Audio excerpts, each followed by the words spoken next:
Hello বন্ধুরা, তো আজকে করছি আমি ইঁচড় চিংড়ি। ইঁচড় চিংড়ি এই বছরের প্রথম আজকেই নতুন খাচ্ছি, তো রেসিপিটা তোমাদের সঙ্গে শেয়ার করছি।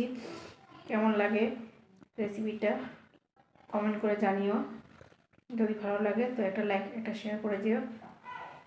চলো দেখতে থাকো।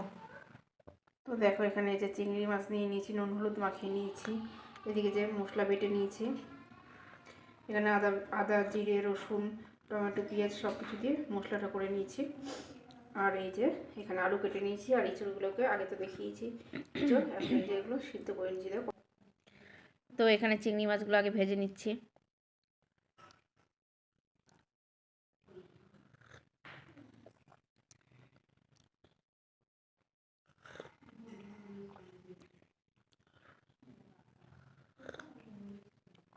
চিংড়ি মাছটা ভাজা হয়ে এসছে, এবার তুলে নেব।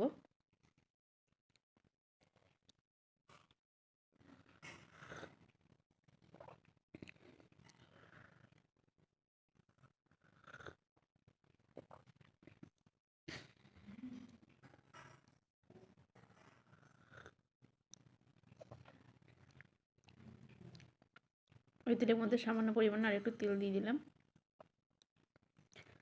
তেজপাতা শুকনো লঙ্কা ফোড়ন দেবো এবার।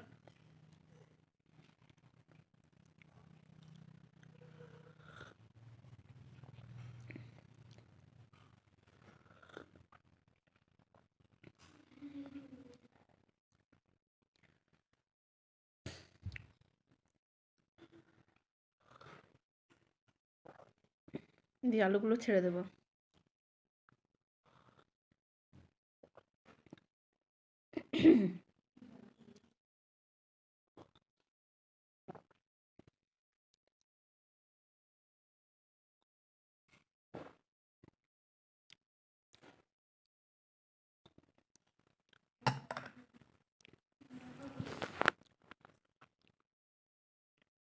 লবণ দিয়ে দিচ্ছি আলু ভাজার সময়।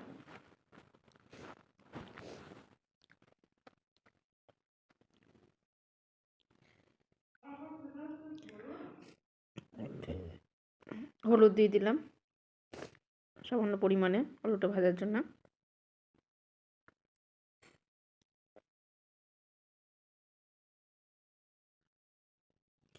তো দেখো আলুগুলো ভাজা হয়ে এসছে।